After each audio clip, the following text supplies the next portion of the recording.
اللهم صل على محمد وعلى آل محمد كما صليت على إبراهيم وعلى آل إبراهيم في العالمين إنك حميد مجيد.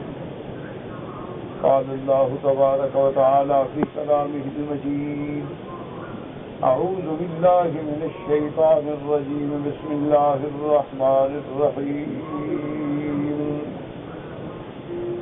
وقضينا إلى بني إسرائيل في الكتاب لتفسدن في الأرض مرتين ولتعلن علوا كبيرا فإذا جاء وعد أولاهما بعثنا عليكم عبادا لنا أولي بأس شديد فجاسوا خلال الديار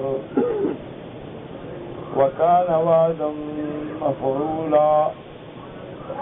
ثم رددنا لكم الكرة عليهم وأمددناكم بأموال وبنين وجعلناكم أكثر نفيرا. إن أحسنتم أحسنتم لأنفسكم وإن أسأتم فلها. فإذا جاء وعد الآخرة ليسوءوا وجوهكم وليدخلوا المسجد كما دخلوه أول مرة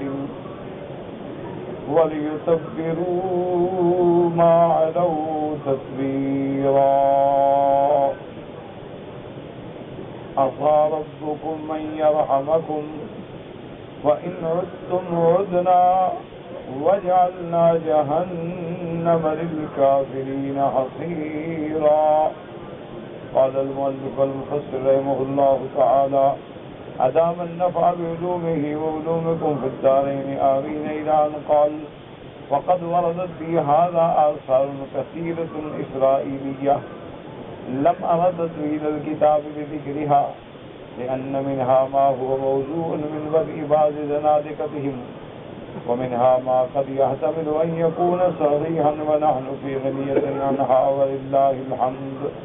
اب مفسر رحمۃ اللہ علیہ فرماتے ہیں کہ بنو اسرائیل کے اس واقعے کے بارے میں بہت سارے روایات و آثار اسرائیلیہ ہیں اور بڑے لمبے اور بڑے تفصیل اور تفصیل سے میں اپنی کتاب کو بلا وجہ اس کے ذکر سے لمبا نہیں کرنا چاہتا، کیونکہ ہو سکتا ہے ان میں کچھ قصے تو ایسے ہیں جو موضوع ہیں جن کا اصل ہی نہیں، اور بعض قصے ہو سکتا ہے کہ صحیح بھی ہوں، کیونکہ یہ قاعدہ ہے کہ جتنی روایات اسرائیلیہ ہیں ان کے بارے میں علماء کا یہ متفق علیہ فیصلہ ہے کہ ما یوافق کتاب اللہ و سنت رسولہ اخذناہ، کہ روایت اسرائیلی ہے لیکن اس کی تائید قرآن و حدیث میں موجود ہے، اس کو ہم قبول کریں، اور جو روایات یا آثار اسرائیلیہ تنزیل کے مخالف ہیں ان کو ہم رد کرتے ہیں،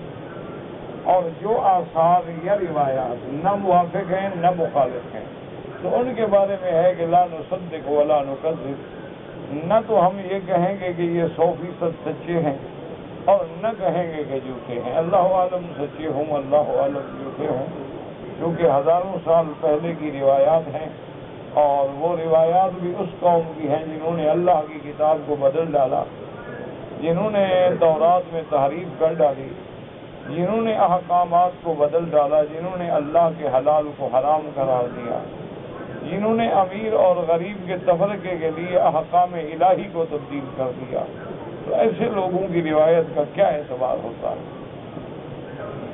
اب مفسر رحمۃ اللہ علیہ فرماتے ہیں کہ اس لیے میں نے ان کو فرماتے ہیں کہ نقل نہیں کیا، کیونکہ ان کے ذکر کرنے کی کوئی ضرورت ہی نہیں تھی. وفيما قص الله علينا في كتابه غنية عما سواه من بقية القبل قبله فلم يحوجنا الله ولا رسوله إليهم. اب مفسر رحمۃ اللہ علیہ فرماتے ہیں کہ اللہ نے جو ہمارے لیے قرآن میں بیان کر دیا وہ ہمیں کافی ہے، اور ہمیں پھر اس کی ضرورت بھی نہیں ہے کہ ہم بلا وجہ روایات اسرائیلیہ کے کھوج لگائیں. اللہ کا قرآن اور فرمان محمد مصطفیٰ صلی اللہ علیہ وسلم ہمارے لیے ہر موضوع پہ کافی اور وافی ہے. وقد أخبره الله عنهم أنهم لما طغوا وبغوا سلط الله عليهم عدوهم فاستباح حفيظتهم وسلك خلال بيوتهم وأذلهم وقهرهم جزاء وفاقا وما ربك بظلام للعبيد فإنهم كانوا قد تمردوا وقتلوا خلقا من الأنبياء والعلماء. اب مفسر رحمۃ اللہ علیہ فرماتے ہیں کہ اللہ نے ہمیں قرآن میں جو خبر دی ہے، اللہ پاک نے قرآن میں جو بیان فرمایا ہے کہ لما طغوا وبغوا، کہ جب بنو اسرائیل سرکشی میں مبتلا ہو گئے، سرکش ہو گئے، حد سے نکل گئے، اللہ کے قوانین کو توڑ ڈالا، اللہ تبارک و تعالیٰ کے قوانین کی مخالفت کی، سلط اللہ علیہم عدوہم، اللہ پاک نے ان پر ان کے دشمن کو مسلط کر دیا، فاستباح حفیظتہم، اس نے ان کی گردنوں کو اڑا دیا،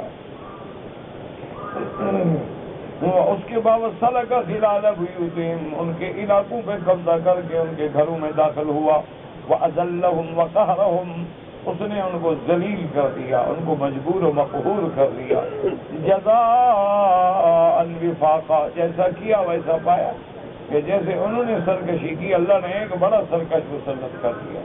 تو جب قومیں اللہ کے احکام سے سرکشی کرتی ہیں، اللہ ان پہ کسی ظالم کو مسلط کر دیتے ہیں، حالانکہ اللہ تعالیٰ کی ذات جو ہے وہ بندوں پہ ظلم نہیں کرتی۔ وَمَا رَبُّكَ بِظَلَّامٍ لِّلْعَبِيدِ، اور جیسے اللہ فرماتی ان اللہ لا یظلم مثقال ذرہ، اللہ کبھی ظلم نہیں کرتے۔ اور حضور نے ایک حدیث قدسی انی حرمت الظلم، حضور اللہ فرماتے میں نے اپنی ذات پہ ظلم کو حرام کر دیا ہے۔ اللہ کبھی بندوں پہ ظلم نہیں کرتے، اللہ اپنی مخلوق پہ کبھی عذاب نہیں بھیجتے، اس لیے قرآن بار بار کہتا ہے وما ظلمناہم ولکن کانوا انفسہم یظلمون، ہم نے ان پہ ظلم نہیں کیا، یہ اپنے جانوں پہ خود ظلم کرتے ہیں۔ جب ہم شرک کرتے ہیں، جب ہم کفر کرتے ہیں، جب ہم ارتکاب معاصی کرتے ہیں، جب ہم اللہ کے محارم کو توڑتے ہیں، اللہ کے نافرمان بنتے ہیں، تو ہم خود ظلم کر رہے ہیں۔ تو جب ہم اپنے جانوں پہ خود ظلم کرتے ہیں تو پھر اللہ بھی پکڑ لیتے ہیں۔ فَإِنَّهُمْ كَانُوا قَدْ تَمَرَّدُوا، وہ سرکش ہو گئے تھے، وَقَتَلُوا خَلْقًا، اور انہوں نے بڑے لوگوں کو قتل کیا، حتیٰ کہ انبیاء کو قتل کیا اور علماء کو قتل کیا۔ اللہ تبارک و تعالی عام فرمائے، ایمان سے کہیں کہ آج اپنے آنکھیں بند کر کے اپنے معاشرے پہ نظر دوڑائیں، یہ تو اللہ کا شکر ہے کہ اللہ نے حضور کو خاتم الانبیاء بنایا، کہ آپ کے بعد نبی کوئی نہیں، ورنہ آج کتنے علماء ہیں جن کو قتل کیا گیا، کتنے قرآن و حدیث پڑھانے والے ہیں جن پہ گولیاں برسائی گئیں، کتنے دین کے ادارے ہیں جنہیں تحس نحس کر ڈالا گیا، کتنے دین کے طالب العلم ہیں جنہیں بغیر کسی جرم کے انہیں تڑپا دیا گیا اور ان کے لاشوں کے ٹکڑے نہیں مل سکے۔ کیا آج وہ کمی ہے؟ تو جب ہم یہ کام کریں گے ہمارا حشر بھی وہی ہوگا جو بنو اسرائیل کا ہوا تھا۔ ایک سیدھی سی بات ہے، اللہ کا تو فیصلہ ہے، جیسی کرو گے ویسی بھرو گے۔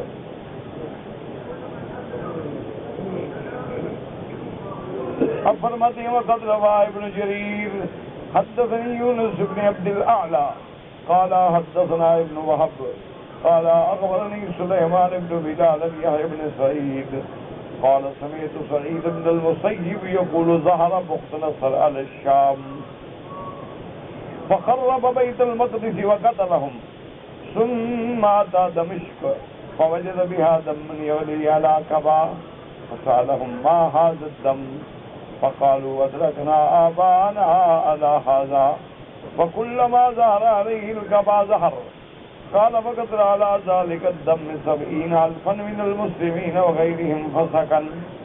اب اس روایت مبارک میں یہ بھی حضرت سعید بن المسیب سے روایت ہے کہ جب بخت نصر ایک بادشاہ تھا، جب وہ شام پہ آیا فخرب بیت المقدس، اس نے آگے بیت المقدس کو اجاڑ دیا، اللہ کے اس گھر کو ویران کر دیا، یہودیوں کو قتل کیا۔ پھر اس کے بعد دمشق آیا، وہاں دیکھا تو ایک مقام ہے کعبہ، تو وہاں خون ایسے ابل رہا ہے اس جگہ سے، تو اس نے پوچھا بھی یہ کیا خون ہے، کیوں ہے؟ انہوں نے کہا اسی طرح ہم دیکھتے آئے ہیں آباء و اجداد سے کہ اسی جگہ جو ہے خون کے فوارہ جو ہے وہ پھوٹتا ہے۔ اس کے بعد اس نے کہا اچھا بقتل علی ذلک الدم، اس نے وہیں 70,000 بندہ مزید قتل کر دیا، یہودیوں کو بھی اور مسلمانوں کو بھی۔ اس کے بعد پھر وہ خون جو ہے پھر ظاہر نہیں ہوا۔ وہذا صحیح الی سعید بن المسیب وہذا هو المشہور وانه قتل اشرافهم وعلماءهم حتى انه لم يبق من يحفظ التوراۃ۔ اس نے ان کے یہودیوں کے بڑے بڑے سردار، بڑے بڑے علماء جو تھے سب کو قتل کر ڈالا، حتیٰ کہ ایک بھی نہ بچا جس کو تورات کی یاد ہو۔ وَأَخَذَ مَعَهُ مِنْهُمْ خَلْقًا كَثِيرًا أَخْرَى مِنْ أَبْنَاءِ الْأَنْبِيَاءِ وَغَيْرِهِمْ وَجَرَتْ أُمُورٌ وَكَبَائِرٌ يَطُولُ ذِكْرُهَا وَلَوْ وَجَدْنَا مَا هُوَ صَحِيحٌ أو ما يقاربه لجاز كتابته وروايته والله أعلم۔ اس کے بعد اس نے ان کے آدمی بھی قید کیے۔ یہ بھی روایات میں آتا ہے کہ بخت نصر نے 70,000 یہودی قتل کیا، 70,000 قیدی بنایا اور 1,70,000 گاڑیاں سامان کی بھر کے لے گیا۔ اس قدر اس نے ظلم و تشدد کا بازار گرم کیا۔ اور جو سابقہ انبیاء کی اولاد بھی ان کو بھی غلام بنا کے لے گیا۔ مفسر فرماتے ہیں پھر اس کے بعد واقعات ہوتے رہے، اللہ کی تقدیر کے فیصلے، تقدیر کونیہ کے فیصلے ہوتے رہے۔ ہمیں کوئی صحیح روایت ملتی تو ہم کتابوں میں نقل کرتے، لیکن جتنا ملی ہے اتنا ہم نے ذکر کیا ہے۔ اب اللہ پاک نے فیصلہ فرمایا ان احسنتم احسنتم لانفسکم، ایک قاعدہ ہے، یہ صرف بنو اسرائیل کے نہیں، اگر تم بھلائی کرو گے تمہارا فائدہ اور برائی کرو گے تو وبال تم پہ آنا ہے۔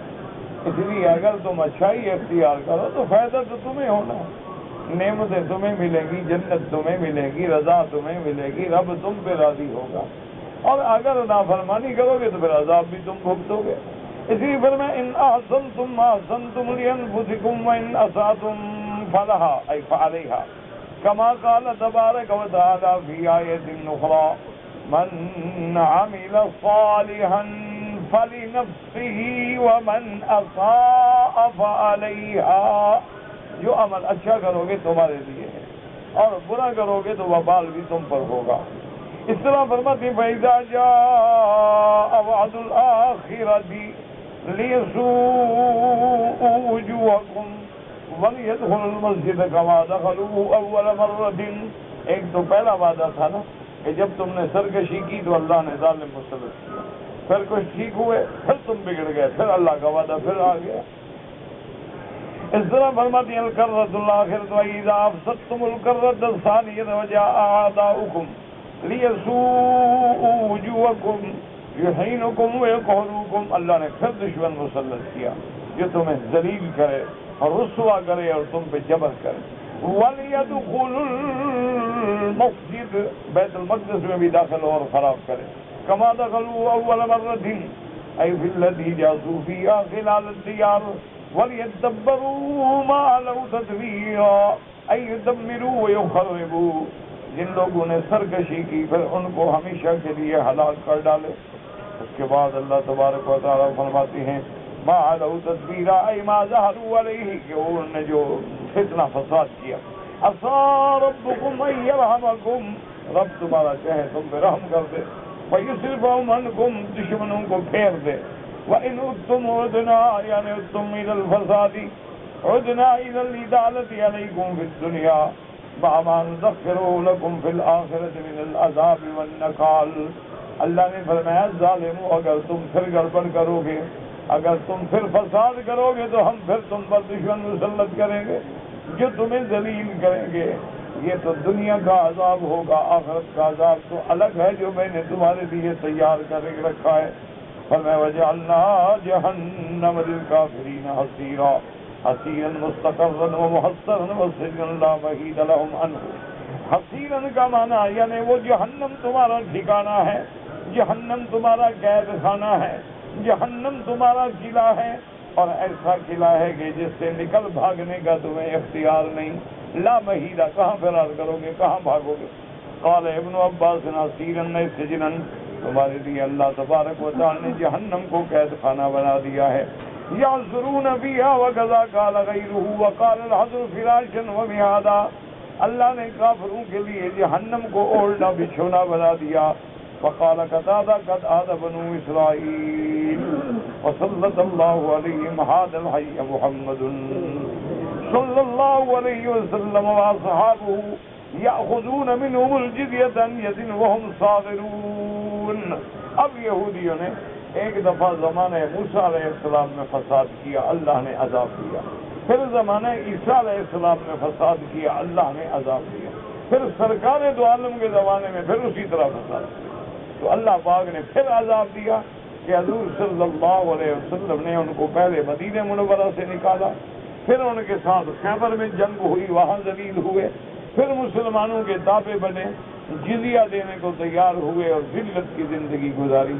پھر سیدنا عمر رضی اللہ تعالی عنہ نے اپنے دور میں آ کے ان کو خیبر سے بھی اور جزیرہ عرب سے بھی نکال دیا۔ تو یہ قاعدہ ہے، یہ بنو اسرائیل کا ہمارے سامنے نقشہ ہے کہ امت محمد مصطفیٰ صلی اللہ علیہ وسلم اگر تم بھی ایسا کرو گے تمہارے اوپر بھی ایسا ہوگا کہ جب تمہارے اعمال بگڑ جائیں گے، تمہارے اعمال تبدیل ہو جائیں گے، جب تم ظالم جابر فاسق فاجر بن جاؤ گے، پھر اللہ انواع من العذاب، اللہ کے پاس عذاب کی کئی قسمیں ہیں، کبھی ظالم مسلط کر دیتے ہیں، کبھی فصل برباد کر دیتے ہیں، کبھی زلازل و طوفان کی نظر کر دیتے ہیں۔ تو اس کا علاج کیا ہے؟ علاج یہ ہے کہ ہر بندہ اللہ کی طرف رجوع کرے، اللہ تبارک و تعالیٰ کے دروازے سے گر گرائے، اللہ تبارک و تعالیٰ کے دروازے سے معافی مانگے۔ اور ہمارا علاج کس بات میں ہے؟ آگے موجود ہے، ان ھذا القرآن، ہمارا علاج قرآن کے ہے، یرفع بها اقواما ویضع بها آخرین، اس قرآن سے لوگوں کو عزت ملی اور نہ ماننے والوں کو ذلت ملی۔ ان ھذا القرآن یہدی للتی ہی اقوم ویبشر المؤمنین الذین یعملون الصالحات ان لهم اجرا کبیرا وان الذین لا یؤمنون بالآخرة اعتدنا لهم عذابا علیما۔ یمدح تعالی کتابہ العزیز الذی انزلہ علی رسولہ محمد، اللہ اپنی اس آیت مبارکہ میں قرآن کی شان بیان فرماتی ہیں، وہ کتاب جس کو اللہ نے میرے محبوب محمد مصطفیٰ پہ اتارا، فہو القرآن لأنہ یہدی لأقوم الطرق ویعوذہ السبل، اللہ نے فرمایا میرا قرآن جو ہے وہ تمہیں سیدھے رستے کی طرف دعوت دیتا ہے، میرا قرآن جو ہے وہ تمہیں حق کی دعوت دیتا ہے، صدق کی دعوت دیتا ہے، عدل کی دعوت دیتا ہے، وبشر المؤمنین، اور مومنوں کو خوشخبری دیتا ہے، الذین یعملون الصالحات علی مقتضاہ، کہ جو قرآن کے احکام کے مطابق اپنے عمل کرتے ہیں، ان لہم اجرا کبیرا، قیامت والے دن ان کے لیے بہت بڑا اجر ہوگا، بہت بڑا ثواب ہوگا۔ وان الذین لا یؤمنون بالآخرہ ای یبشر الذین لا یؤمنون بالآخرہ ان لہم عذابا علیما، ای یوم القیامت کما قال تعالی وبشرهم بعذاب علیم۔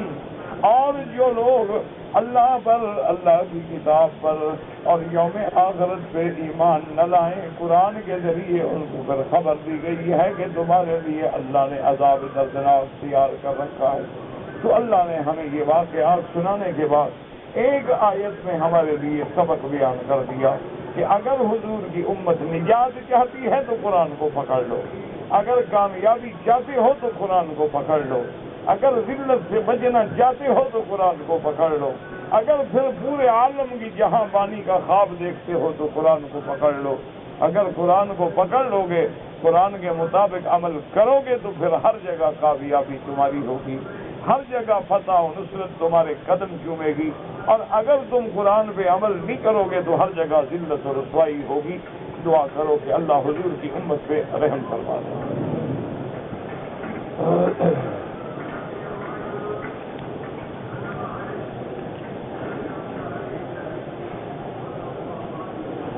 رکن یمانی، یاد رکھیں کہ کعبۃ اللہ کے 4 کونے ہیں، ایک رکن حجر اسود، رکن یمانی، رکن عراقی، رکن شامی، یہ 4 کونے۔ عراقی کیوں کہتے ہیں عراق کی طرف ہے، شامی کیوں کہتے ہیں شام کی طرف ہے، یمانی کیوں کہتے ہیں یمن کی طرف ہے، یہ نسبت ہے۔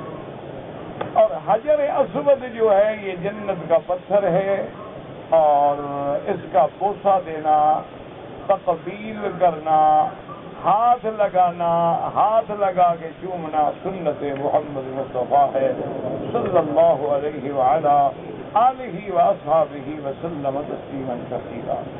جہاں تک رکن یمانی کا تعلق ہے وہاں استلام، یعنی دائیں ہاتھ سے صرف ہاتھ لگائیں، چومنا منع ہے، یہاں بوسہ نہیں دینا، بوسہ صرف حجر اسود کو دینا ہے۔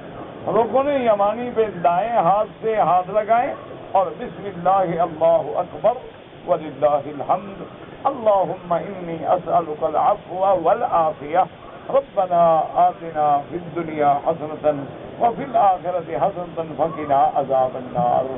رکن یمانی کے بارے میں بھی روایات ہیں کہ جب کوئی مسلمان طواف کے عالم میں اس کو ہاتھ لگاتے ہیں اور دعا مانگتے ہیں تو اللہ کے خاص فرشتے مقرر ہیں جو کہتے ہیں آمین، اللہ اپنے ان بندوں کی دعا قبول فرما۔ اور اسی طرح رکن یمانی اور رکن اسود یعنی بین الرکنین، ان دونوں کے درمیان میں جو مقام ہے اس میں بھی دعا قبول ہوتی ہے۔ اور اسی طرح میرے محبوب دو عالم سیدنا محمد مصطفیٰ صلی اللہ علیہ وسلم پہلے جب نماز پڑھتے تھے اور قبلہ بیت المقدس تھا تو حضور رکن یمانی اور حجر اسود کے درمیان میں کھڑے ہو کے نماز پڑھتے تھے تاکہ یہ کعبہ بھی درمیان میں آ جائے اور رخ جو ہے وہ بیت المقدس کو ہو جائے۔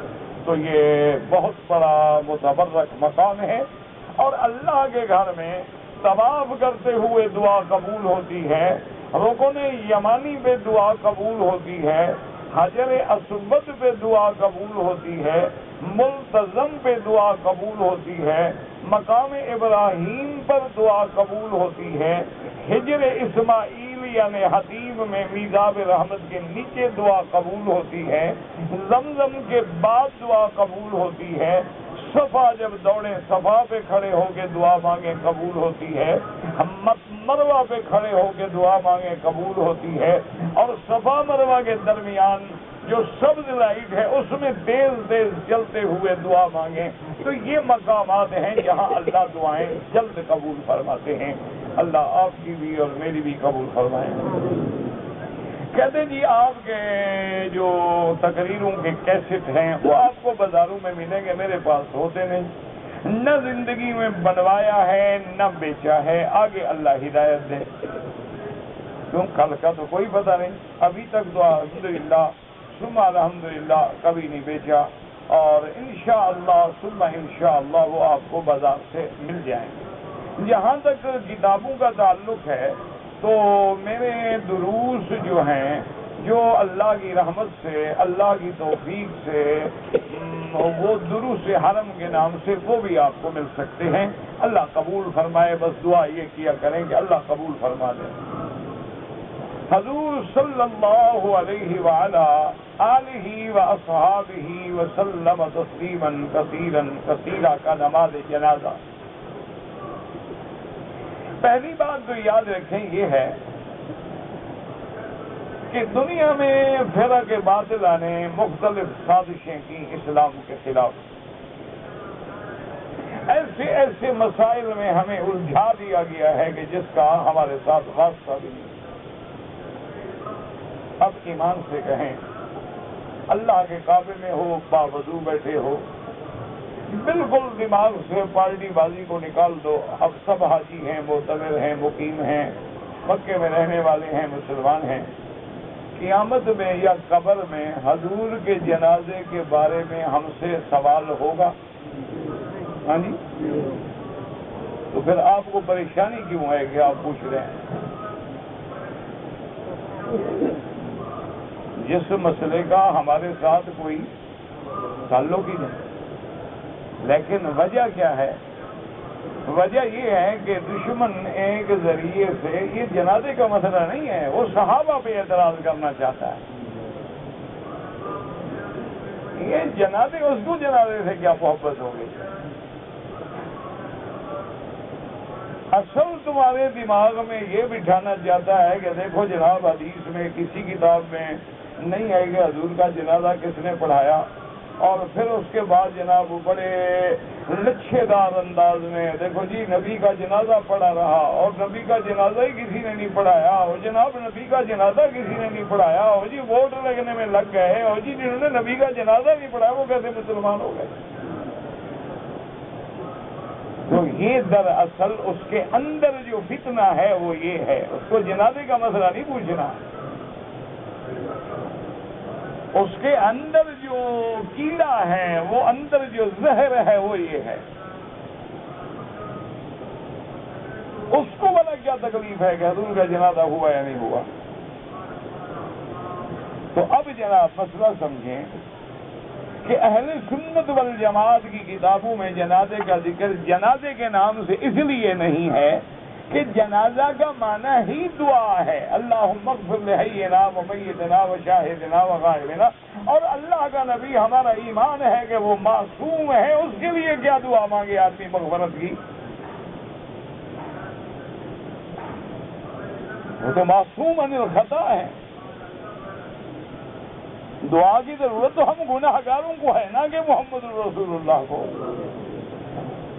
حضور کے لیے رفع درجات کی دعا تو مانگ سکتے ہم کہ آت محمد الوسیلۃ والفضیلۃ وابعثہ مقاما محمودا، یہ رفع درجات ہے کہ اللہ ہمارے مدنی کا سب سے اونچا درجہ، سب سے اونچا مقام محمود عطا فرما، نہ کہ کہیں کہ اللہ ہمارے نبی کے گناہ معاف فرما، گناہ معاف فرما، چھوٹے گناہ معاف فرما، بڑے گناہ معاف فرما. یہ ادب ہے؟ خدا کا خوف کریں، اللہ سے ڈریں، اور ایسے مسائل کو مسلمانوں کے دماغ میں ڈال کے فتنے کا ذریعہ نہ بنے. اور پھر حضور امام الانبیاء ہیں. بات سمجھو، حضور امام الانبیاء، حضور کا امام کون بنے؟ اگر حضور کا امام کوئی بنے گا تو حکم محمد مصطفیٰ سے بنے گا. کہ اگر کل کوئی ظالم کہے کہ دیکھو جی ابو بکر بھی تو مصلی پہ کھڑے ہوئے، وہ تو حضور نے حکم دیا، وہ تو کھڑے نہیں ہوئے نا، تو حضور نے فرمایا مروا ابا بکر فلیصلی بالناس. بات کو سمجھیں، اللہ سے دعا کریں اللہ سب کو ہدایت دے، اللہ فتنوں سے بچائے. اسی طرح ایک آدمی نے خواب دیکھا اور حضرت قاسم نانوتوی رحمت اللہ علیہ کی خدمت میں پہنچا، اور اس نے حضرت شیخ قاسم نانوتوی رحمت اللہ علیہ کی خدمت میں کہا کہ حضرت میں نے خواب دیکھا ہے کہ نواب صدیق حسن خان، نواب بھی تھے، بہت بڑا عالم بھی تھا، اللہ اس کی قبر پہ رحمت فرمائے، اہل حدیث علماء میں سے تھے، لیکن بہت بڑے عالم تھے، بڑے نواب تھے، بڑے خدمات ہیں ان کے قرآن و حدیث کی، طباعت و اشاعت. اس نے کہا حضرت سے کہ میں نے خواب دیکھا ہے کہ نواب صدیق حسن خان تو مصلی پہ آگے ہیں اور حضور پیچھے کھڑے ہیں.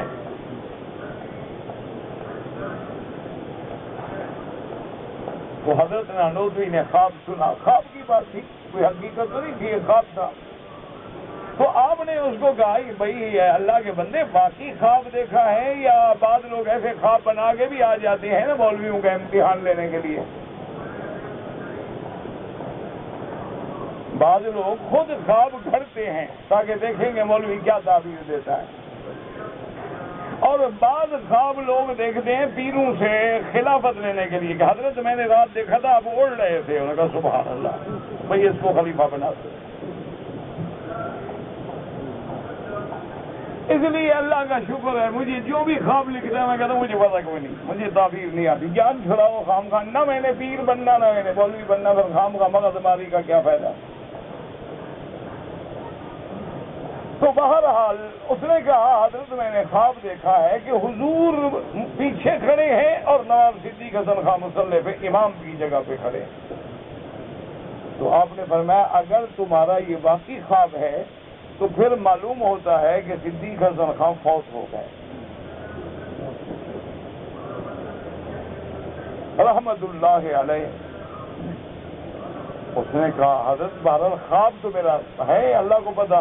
تو ابھی یعنی کچھ دیر گزری اور ٹیلی گرام آ گئی کہ نواب صاحب فوت ہو گئے۔ وہ حیران ہو گیا، اس نے کہا مولوی صاحب آپ نے کیسے سمجھ لیا؟ اس نے کہا نبی میرے کا امام کوئی بن نہیں سکتا، ہاں مردہ آگے رکھا جا سکتا ہے، میت تو حضور کے آگے رکھی جا سکتی ہے، ورنہ تو حضور امام الانبیاء ہے، حضور کے آگے کون کھڑا ہو؟ جس پیغمبر کا یہ مقام ہو کہ آدم ابا ہو کے بھی آگے نہیں کھڑا ہو سکتا، ابراہیم خلیل اللہ ابا ہو کے بھی آگے نہیں کھڑا ہو سکتا، وہاں صحابی کیسے کھڑے ہو جاتے؟ تو اس لیے ادب کریں۔ سرکار دو عالم کا جنازہ جیسے ہم جنازہ پڑھتے ہیں اس طرح نہیں پڑھا گیا، نہ ضرورت تھی۔ صرف بی بی عائشہ کے حجرے میں 10 صحابہ کی جماعت کھڑی ہوتی تھی اور درود پڑھ کے باہر آ جاتے تھے، اور اس کے بعد باقی صحابہ داخل ہو جاتے۔ اس لیے کتابوں میں اس کا ذکر نہیں ہوتا، اور انہوں نے مسلمانوں کو لڑانے کے لیے ایک مسئلہ بنا دیا ہے۔ دعا کریں اللہ ان کو بھی ہدایت دے۔ اصل بات یہ ہے کہ وہ بیچارے بھی معذور ہیں، مجبور ہیں، جو ان کو ذاکر سناتا آ رہا ہے وہ سنتے آ رہے ہیں، ان کو سبق دے کے بھیجا جاتا ہے حرم شریف میں جاؤ، عمرہ کرو، طواف کرو، صفا دوڑو، زمزم پیو، لیکن ان وہابیوں کے پیچھے نماز نہیں پڑھنا۔ کیوں؟ انہوں نے کہا یہ تو کافر ہیں، کافروں کے پیچھے نماز ہوتی نہیں۔ اچھا نماز نہیں ہوتی تو حج بھی تو یہی پڑھاتے ہیں، پھر تمہارا حج کیسے ہو جاتا ہے؟ حج بھی نہ پڑھا کرو، جان چھوڑو۔ تو اس لیے دعا کرو اللہ ان کو بھی ہدایت دے، اللہ انہیں بھی ہدایت دے، اللہ ہمیں بھی ہدایت دے۔ تم خدا کے دروازے پہ کھڑے ہو، کسی کے لیے برا نہ مانگو، کسی کے لیے بد دعا نہ کرو۔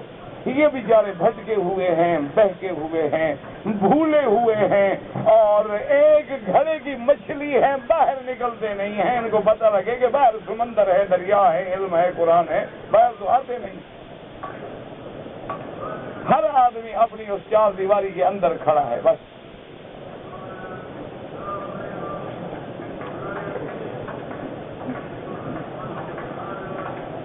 ایک آدمی کے پاس 1 لاکھ روپیہ ہے تو 7.5 تولے سونے کی قیمت نکال کے زکات دے گا، یہ کس نے کہا ہے آپ کو؟ خدا کے لیے مسئلہ سمجھے۔ جیسے کل کہہ رہے تھے وہ جی سونا اتنا بنتا ہے اور چاندی اتنا، 2 منٹ کے بعد آدمی کے حساب کیا جی برابر بنتا ہے۔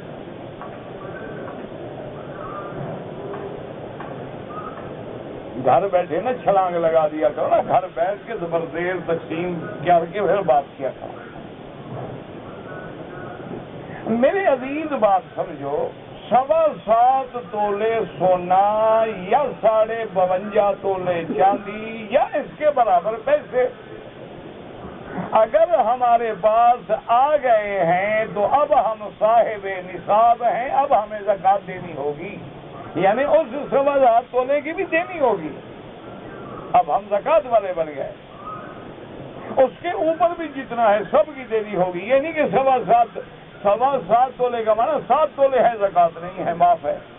جب 7.25 ہو گئے تو اب ہم صاحب نصاب بن گئے، اب سب کی زکات دینی۔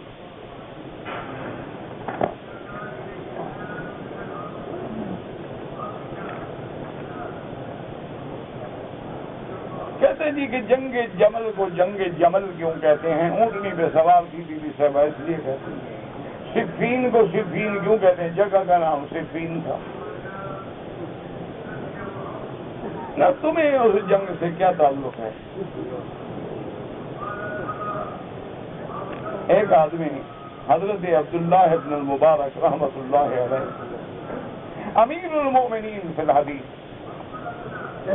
عبداللہ ابن المبارک اتنا بڑا آدمی ہے کہ علماء نے لکھا ہے کہ اس کے ذکر کرو نا، اس کا قصہ کرو، ذکر کرو تو اللہ کی رحمت نازل ہوتی ہے۔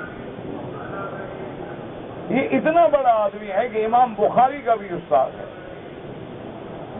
اب امام بخاری کتنا بڑا جلیل القدر محدث ہیں، اللہ ان کی قبر پہ کروڑوں رحمتیں فرمائے، لیکن عبداللہ ابن مبارک ان کے بھی استاد ہیں اور امام ابو حنیفہ کے شاگرد ہیں. بڑا شان ہے، امام حنیفہ کا شاگرد ہونا معمولی بات ہے. الحمدللہ. ویسے تو مجھے حدیث میں آتا ہے کہ اگر تکلیف ہو تو آدمی کہہ دے انی مذکوم، مجھے زکام ہے. اگر تکلیف نہ ہو تو کہے الحمدللہ، اور دوسرا کہے یرحمک اللہ. پھر جواب میں وہ کہے یہدیکم اللہ. ایک روایت میں یصلح بالکم. تمہارا اور مجھے تو زکام ہے، اور یہ زکام بھی کوئی ایسا عجیب بد نصب ہے کہ اتنا عرصہ ہو گیا ٹھیک ہی نہیں ہوتا. دعا آپ کرتے نہیں، کرتے تو میں ٹھیک نہ ہو جاتا. میں تو اس دن مانوں گا جب دل سے دعا کرو گے اور میں ٹھیک ہو جاؤں گا. یہ گھٹنے جواب دے گئے، اور بس بہرحال بڑھاپا تو آنا ہے، لیکن دعا کریں کہ اللہ اپنے دین کی خدمت سے محروم نہ کرے، اور اللہ ہمت دے اور زیادہ سے زیادہ اپنے دین اپنی رضا پہ چلنے کی. تو بہرحال میں عرض کر رہا تھا کہ حضرت عبداللہ ابن المبارک رحمۃ اللہ علیہ کی خدمت میں ایک آدمی آیا. اس نے مسئلہ پوچھا. اس نے کہا جی کہ حضرت حسین رضی اللہ تعالی عنہ، جو سیدنا حسین جن کا اہل بیت میں ایک عظیم مقام ہے، اور جنگ کرب و بلا میں یزید نے جو ظلم کیا ہے، تو آپ اس کے بارے میں کیا کہتے ہیں؟ تو حضرت عبداللہ ابن مبارک نے فرمایا خدا کا شکر کرو کہ ہم اس دور میں موجود نہیں تھے. ہم موجود نہیں تھے، اللہ نے ہمیں محفوظ رکھا ہے. تو اب زبان ہلا کے خام خام اپنے آپ کو جہنمی بنا ڈالیں. خدا جانے حضرت حسین نے بخش دیا ہو، معاف کر دیا ہو. اہل بیت کے سردار تھے، کریم تھے، سخی تھے، اور پھر رشتے دار تھے. ان کا قرابت ہے نا. وہ کون ہے؟ یزید ابن معاویہ. معاویہ کون ہے؟ ابھی سفیان کا بیٹا ہے. حسین کون ہے؟ ابن علی. علی کون ہے؟ ابھی طالب کا بیٹا ہے. ابھی طالب کون ہے؟ عبد المطلب کا بیٹا ہے. ابو سفیان کون ہے؟ عبد المطلب کا بیٹا ہے. وہ تو رشتے دار ہیں. تو اگر رشتے داروں میں کوئی جنگ ہوئی ہے تو وہ جانے، ان کا کام جانے. ہم کیوں خام خواہ اپنے دماغ کو ہلائیں اور قیامت میں پکڑے جائیں؟ اس لیے ایسے معاملات میں دخل ہی نہ دیا کریں. بس اللہ پہ چھوڑ دیں. یہ معاملات تھے، اللہ جانے اور وہ جانے. امتحان تھا، حضور کی امت پہ گزر گیا. ایک آدمی کو مغرب کی نماز میں آخری رکعت ملی. اب وہ کھڑے ہو کر جو 2 رکعتیں رہ گئی ہیں، جو چیز رہ جائے اس کو اسی طرح پورا کرنا ہے. یعنی فاتحہ بھی پڑھے، سورت بھی پڑھے.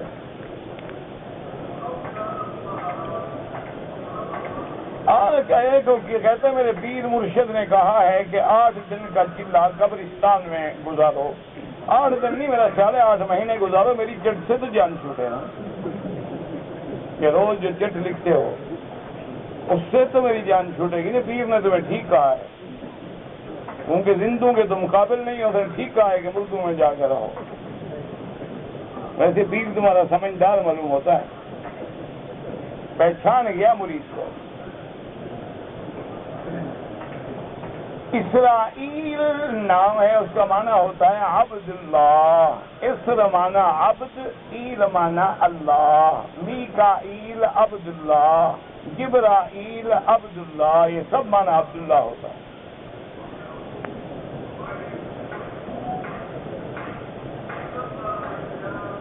باپ نے اولاد کو اچھا تعلیم نہیں دیا، فوت ہو گیا، اللہ بخشے یار. کیوں باپ کے پیچھے پڑ گئے ہو؟ جو مر گیا مر گیا، خدا رحمت کرے.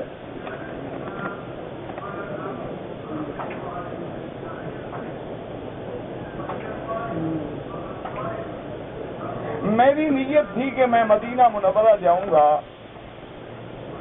میں جب جدہ میں آ گیا تو پھر مجھے سیٹ نہیں ملی، اور پھر مجھے مکے کی بس میں بٹھانا پڑا. میں نے مکہ آ گئی، میقات پہ نہ گیا. میں نے عمرہ کر لیں پھر دم. میں نے اسی رات عمرہ کیا. عمرہ پتہ نہیں کہاں سے کیا تم نے. یہ تو لکھو نا چلو تم نے مدینے کی نیت سے آئے, احرام نہیں باندھا, بچ گئے. اب جتنے سے اگر احرام باندھ کے تم نے عمرہ کر لیا ہے کوئی دم نہیں, لیکن جتنے سے بھی احرام نہیں باندھا مکے میں آ کے پھر تم نے مسجد عائشہ سے جا کے عمرہ کیا تو پھر دم پڑ گئے.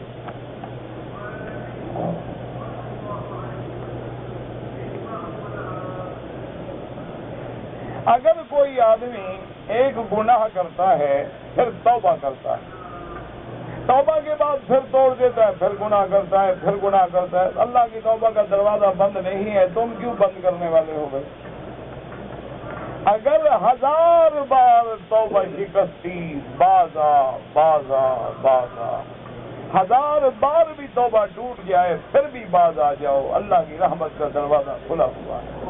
یہ شیطان کا ایک اور حملہ ہے کہ بھئی تم نے بار بار توبہ کی توڑ دی, اب کیا فائدہ, آپ گناہ کرتے رہو تاکہ توبہ سے محروم ہو کے سیدھا جہنم میں جاؤ.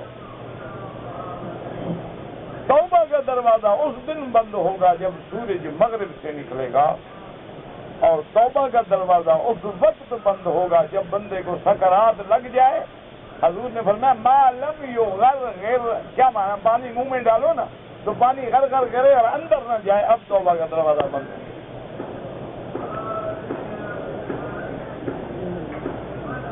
حجر اسود کی اسلامی تاریخ جنت کا پتھر ہے, آدم علیہ السلام کے ساتھ آیا تھا, اور تاریخ کو آپ نے کیا کرنا ہے. داڑھی رکھنا جو ہے ایک مشت جو ہے وہ ائمہ اربعہ کا اتفاق ہے, اور یاد رکھیں کہ ائمہ اربعہ جس بات پہ متفق ہوں لازماً وہ سنت میں دلیل ہوتی ہے, وہ کبھی اتفاق نہیں ہو سکتا. تو بہرحال ایک مشت داڑھی رکھیں, اس سے کم نہ رکھیں, اور سر کے بال جو ہیں یہاں تک رکھیں, یہاں تک رکھیں, یہاں تک رکھیں, سب جائز ہیں. کہتے جی کہ آج کل جو پرفیوم بازاروں میں بکتے ہیں ان میں الکوہل بھی ہوتا ہے, استعمال نہ کریں تو بہتر ہے. گو بعض علماء نے جائز ہونے کا فتویٰ دیا ہے. وہ کہتے ہیں کہ ایک تو الکوہل نہیں ہوتا, وہ بہت مہنگی چیز ہے, اس کے بجائے یہ پیٹرولیم ہوتا ہے. لیکن جب لکھا ہے انہوں نے کہ الکوہل 5%, 4%, 10%, 8%, تو ہمیں ماننا چاہیے. بنانے والا تو لکھ رہا ہے میں نے الکوہل ڈالا ہے. اور بعض علماء یہ کہتے ہیں کہ وہ اپنی حیت اس کی بدل گئی ہے. کیا مانا, شراب جیسے سرکہ بن جائے, یا ہم کھجوروں کے پانی کو 3, 4, 10 دن کے لیے بھگو دیں وہ نشہ بن جائے تو حرام ہے پینا. تو اس لیے وہ کہتے ہیں کہ اب الکوہل جو ہے وہ الکوہل نہیں رہا بلکہ اس کی حیت بدل گئی ہے, تو اس لیے جائز ہے. لیکن احتیاط اسی میں ہے کہ نہ لگائیں. اور آپ کو جو شوق ہے نا پرفیوم کا, آج کل تو فری الکوہل پرفیوم ملتے ہیں, آپ وہ لے لیں, خواہ بلا وجہ شبہ ہی نہ رہے. آج کل تو جو پرفیوم آپ کو چاہیے وہ فری الکوہل مل جاتا ہے, اس میں الکوہل بھی نہیں ہوتا, پرفیوم بھی ہوتا ہے. تمہارا شوق بھی پورا ہو گیا اور حرام کا خیال بھی نہ رہا.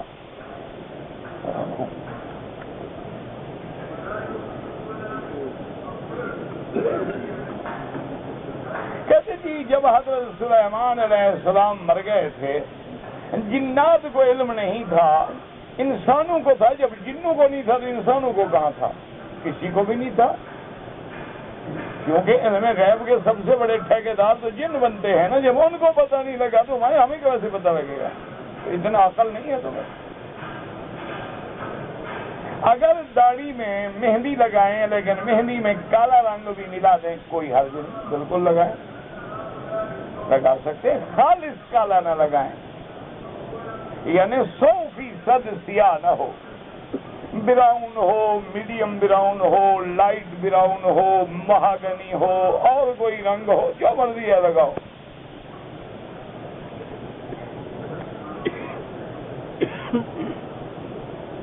قرض دار ہے, اس کو ہم نے سود کی رقم تھی, بہرحال قرضہ اتار دیں لیکن سود کی رقم نہ لیا کریں, حرام ہے. کہتے جی کہ شیعہ حضرات کے ساتھ کھانا پینا جائز ہے. بالکل جائز ہے. کیوں, کیا ہے, کیا بنا ہے؟ کھانا پینا تو ساری دنیا کے ساتھ جائز ہے. کھانا پینا تو اہل کتاب کے ساتھ جائز ہے, یہود و نصارہ کے ساتھ جائز ہے. کھانے پینے کا کیا ہوتا ہے؟ اگر ایک آدمی زندہ ہے اس کی طرف سے عمرہ کریں، اس نے آپ کو وصیت کی کہ میرا عمرہ کرو، اگر کی تو فقہا کہتے ہیں پھر کر سکتے ہو، ورنہ نہیں کر سکتے۔ اپنے لیے کر کے دعا کرو کہ یا اللہ اس کا ثواب فلاں کو عطا فرما، جھگڑے میں پڑو ہی نہیں۔ میں نے کل عرض کر دیا تھا میرا بھائی کہ اجماع جو ہے تراویح کے 20 رکعت پہ ہے، بعض علماء 8 رکعت پڑھتے ہیں، بعض علماء 12 رکعت پڑھتے ہیں، ہم کسی پہ اعتراض نہیں کرتے، اللہ سب کے قبول فرمائے، لیکن سب سے زیادہ راجح، سب سے زیادہ جامع قول یہی ہے کہ آدمی 20 پڑھے تاکہ سارے اقوال پہ، اعمال پہ، حدیثوں پہ عمل ہو جائے۔ دیکھو نا جی، مثلا ایک حدیث مبارک میں ہے کہ سرکار دو جہاں ظہر سے پہلے 2 رکعت سنت پڑھتے تھے، اور ایک حدیث مبارک ہے جس کی راویہ بی بی حفصہ ہے، وہ فرماتی ہیں کہ حضور نے ظہر سے پہلے 4 رکعت پڑھی۔ اب امام ابو حنیفہ رحمۃ اللہ علیہ کے نزدیک ظہر سے پہلے 4 رکعت سنت مؤکدہ ہے، باقی ائمہ کے نزدیک 2 رکعت سنت ہے۔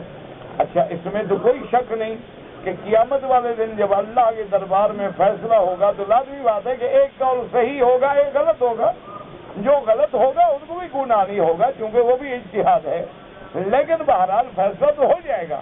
تو اگر فیصلہ ہو گیا کہ 2 والی حدیث صحیح ہے اور جو 4 پڑھتے رہے تو ان کی 2 سنتیں بن جائیں گی، 2 نفل کا ثواب مل جائے گا۔ اور اگر قیامت میں یہ فیصلہ ہو جائے کہ 4 والی روایت صحیح ہے تو جو 2 پڑھتے رہے تو باقی 2 رکعتیں کہاں سے لائیں گے؟ اسی طرح مثلا اب قیامت میں فیصلہ ہو گیا کہ 20 رکعت حضرت عمر کا اجتہاد تھی، خلیفہ راشد ہیں، اور حضور نے فرمایا علیکم سنتی و سنت الخلفاء الراشدین المہدیین، حضور نے فرمایا کہ میری سنت اور میرے خلفاء راشدین کے طریقے کو لازمی پکڑو۔ تو حضرت عمر خلیفہ راشد ہے، پھر حضرت عمر نے جب فیصلہ کیا ہے تو اس وقت ماشاءاللہ کثیر تعداد میں صحابہ موجود ہیں اور کسی صحابی نے بھی اعتراض نہیں کیا، تو مانا اجماع صحابہ بھی ہو گیا۔ تو اس لیے اگر آپ 20 پڑھیں گے تو 8 پہ بھی عمل ہو گیا، 12 پہ بھی ہو گیا، 20 پہ بھی ہو گیا۔ اگر آپ 8 پڑھیں گے تو 12 والی عمل بھی رہ گیا، 20 والا بھی رہ گیا۔ اب تمہاری مرضی، تم 20 پڑھو، ہم کسی پہ اعتراض نہیں کرتے۔ اللہ سب کو صحیح طریقے پہ چلنے کی توفیق عطا فرمائے۔ رمضان کا مہینہ جاگنے کے لیے ہے، رمضان کا مہینہ محنت کے لیے ہے۔ حضور نے فرمایا کہ من صام رمضان ایمانا و احتسابا، اسی طرح فرمایا من قام رمضان ایمانا و احتسابا۔ تو اس مہینے میں جتنی زیادہ عبادت کرو گے، جتنی زیادہ محنت کرو گے، جتنی زیادہ رکعتیں پڑھو گے، جتنی زیادہ قرآن سنو گے تو اتنا زیادہ اجر ہے۔ لڑائی جھگڑے کا تو مسئلہ ہے ہی نہیں، بلا وجہ خام خواہ سر پھٹامل نہ کرو۔ ایک آدمی 8 رکعت پڑھتا ہے، 8 پڑھے۔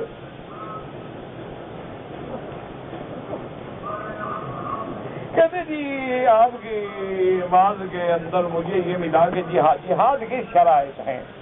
میں جہاد کا اس وقت قائل ہوں جب اسلام کے اصول کے مطابق ہو، خلیفہ وقت ہو اور اس کا حکم ہو اور شریعت کے تمام احکام پورے کیے جائیں اور قوت ہو اور اعداد کامل ہو، اور اس کے بعد، ورنہ یہ کوئی جہاد نہیں ہوتا کہ ایک آدمی جا کے لڑ پڑے اور کسی کی بس اڑا دو اور کسی کا گھر اڑا دو اور کسی یہ کچھ، یہ مجبوری بچ جائے آپ کہہ لیں، مجبوری کہہ لیں، مظلوم ہو کے سر دیوار سے ٹکرانے والی بات کہہ لیں، لیکن بہرحال جہاد جہاد ہے، اس کے احکام ہیں، نماز نماز ہے، اس کے احکام ہیں، حج حج ہے، اس کے احکام ہیں، روزہ روزہ ہے، اس کے احکام ہیں۔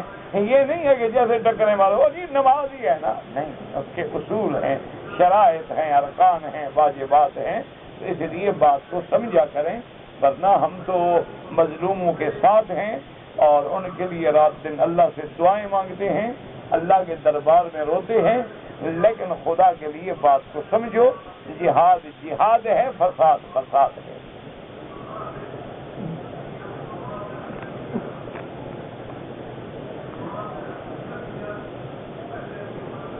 میں نے یہاں آگے داڑھی رکھی اور یہاں ہی شیو کر دیا، اچھا کیا، دونوں کام یہی ختم ہو گئے۔ ہاں جی، کیا فائدہ، گھر جاتا لوگ داڑھی کے ساتھ دیکھ لیتے، ایسی بری چیز یہاں ہی جان چھڑوا لی تاکہ مکے کی زمین کی آمد میں گواہی دے کہ یار اللہ تیرے نبی کی سنت کو اس نے تیرے کعبے میں آ کے گندی نالیوں میں ڈالا تھا۔ دیکھو نا، جہاں جہاں رہو گے وہ جگہ گواہی تو دے گی نا کیا۔ توبہ کرو، توبہ کرو، اللہ کے آگے معافی مانگو، اس قدر جرت نہ کرو، اللہ کے دین سے استہزاء نہ کرو۔ اگر تمہاری کوئی ایسی مجبوری ہے داڑھی نہ رکھنے کی، بس توبہ کرو، اللہ سے دعا کرو، اللہ حیا دے، اللہ ہدایت دے، اللہ توفیق دے۔ یہ تو نہیں نا کہ مذاق بنا رکھو، کبھی رکھ لی، کبھی منڈا ڈالی، کبھی یہ کیا، کبھی ہو گیا۔ اللہ کے نبی کی سنت کے ساتھ مذاق نہ کیا۔ جو لوگ اب مکہ میں ہیں اگر وہ عمرہ کرنا چاہیں تو ان کو لازماً حد حرم سے باہر جانا ہوگا، وہ گھر سے احرام نہیں باندھ سکتے۔ گھر سے جو ہے نا حدیث مبارک اہل مکہ من مکہ، وہ حج کے لیے ہے کہ جب آپ حج کرنے جائیں گے تو مکے والے مکے سے احرام باندھیں۔ اور ایک بات ہمیشہ دماغ میں رکھو، حج ہو یا عمرہ ہو تو اس میں حل بھی ہوتا ہے اور حرم بھی ہوتا ہے۔ کیا مانا؟ اب آپ باہر سے احرام باندھ کے آ رہے ہیں نا حل سے، مکے میں آ کے عمرہ کیا، حرم شامل ہو گیا۔ جب آپ حج کے لیے اپنے گھر حرم سے احرام باندھیں گے، عرفات جائیں گے تو حل شامل ہو گیا۔ اب اگر صرف گھر سے عمرہ باندھ کے عمرہ کریں گے، حرم تو ہوگا لیکن حل نہیں ہوگا۔ اس لیے جمہور کا فیصلہ ہے کہ اگر احرام باندھنے حد حرم سے باہر جائیں۔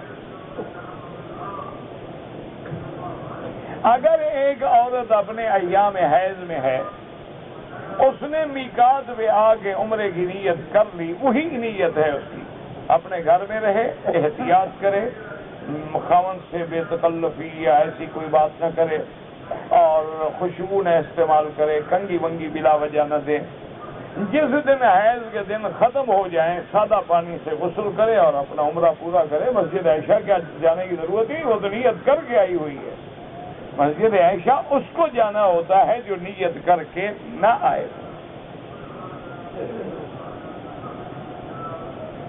کہتے ہیں جی کہ بعض لوگ بریلوی حضرات یہ کہتے ہیں کہ وہابی، نجدی اور دیوبندی یہ جتنے لوگ ہیں نبی کو نہیں مانتے تو کلمہ تمہارا پڑھتے ہیں۔ یہ اذان جو دیتے ہیں، آپ مکے میں ہیں، یہاں اشہد ان لا الہ الا اللہ، اس کے بعد اشہد ان محمد رسول اللہ کہتے ہیں، نہیں مانتے تو گواہی کس کی دے رہے ہیں؟ جب تکبیر کہتے ہیں اشہد ان لا الہ الا اللہ و اشہد ان محمد رسول اللہ، تو مانتے تو نہیں، گواہی کس کی دے رہے ہیں؟ نمازوں میں جو قرآن پڑھ رہے ہیں، یہ قرآن کس پہ اترا تھا؟ آپ نے دیکھا ہے ماشاءاللہ، جنہوں نے دیکھا ہے اللہ قبول کرے، جنہوں نے نہیں دیکھا اللہ ہمیں بھی اس کو بھی نصیب کرے۔ مدینہ منورہ کا حرم جو اس حکومت نے بنایا ہے، اس کی کوئی مثال بھی ہے پوری دنیا میں؟ نہ، یہ نبی کو تو نہیں مانتے، اس کا حرم بنا رہے ہیں، مسجد رسول بنا رہے ہیں، اور حجاج کے لیے رستے آسان کریں کہ 4 گھنٹے میں آدمی مدینے پہنچ جائے، سڑکوں کے جال پھیلا رہے ہیں، اور حرم شریف کو اتنا خوبصورت بنایا ہے کہ ایک ایک پتھر صرف وہ مسجد نبی کے لیے بنا ہے، کسی دوسری جگہ نہ بکتا ہے نہ ملتا ہے۔ اگر ایک بلب ہے وہ بھی خاص حرم کے لیے بنا ہے، فانوس ہے حرم کے لیے بنا ہے، دروازہ ہے حرم کے لیے بنا ہے۔ تو جن لوگوں نے اللہ کے حرمین کی اتنی خدمت کی ہے، اگر وہ نبی کو نہیں مانتے تو نبی کے ماننے کی علامات کیا ہے؟ کہ وہ حلوہ زیادہ کھاتا ہو، اور 12 ربیع الاول کو جھنڈیاں لگاتا ہو، کل شریف فرماتا ہو اور 7 جمعراتیں بغیر ڈکار کے ہضم کر جاتا ہو، یہ اس کے رسول کی علامت ہے۔ انا للہ و انا الیہ راجعون۔ خرد کا نام جنو رکھ دیا اور جنو کا نام خرد۔ جو چاہے تیرا حسن کرش مساس کرے، تمہاری مرضی ہے، تم جانو، تمہارا کام جانے، لیکن اس کا پتہ قیامت میں لگے گا کہ ماننے والے کون ہیں۔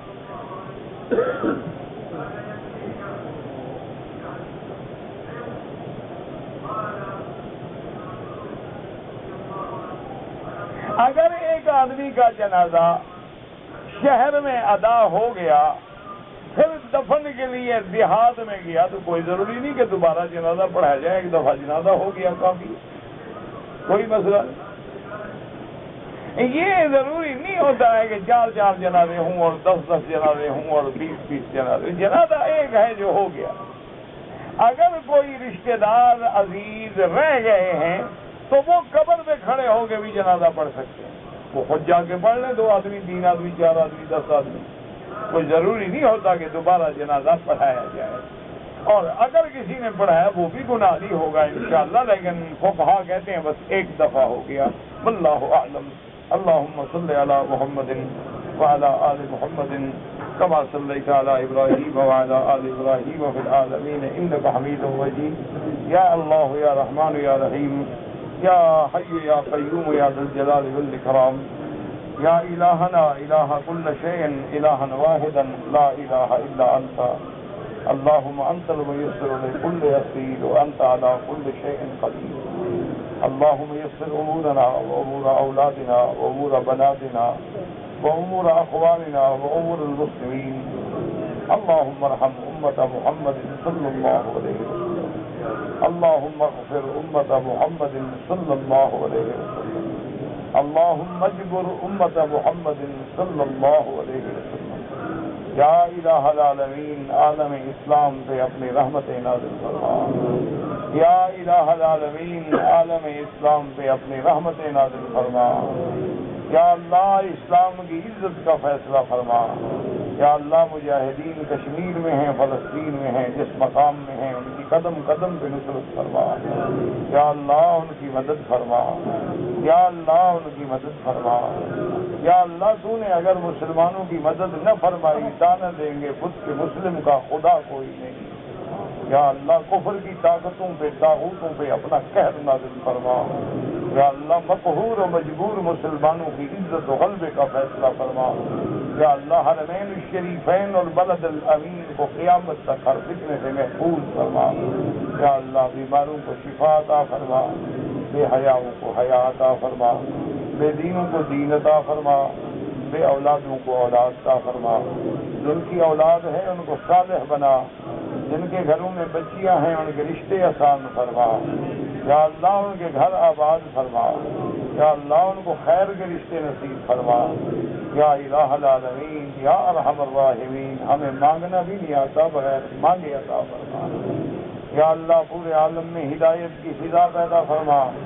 یا اللہ حضور کی امت کی ہر امتی کو دین کا داعی اور دین کا سپاہی بنا۔ ربنا لا تزغ قلوبنا بعد إذ هديتنا وهب لنا من لدنك رحمة إنك أنت الوهاب۔ وصلى الله تعالى على خير خلقه سيدنا محمد وعلى آله وأصحابه أجمعين۔ اللهم صل على محمد وعلى آل محمد كما صليت على إبراهيم وعلى آل إبراهيم في العالمين إنك حميد مجيد۔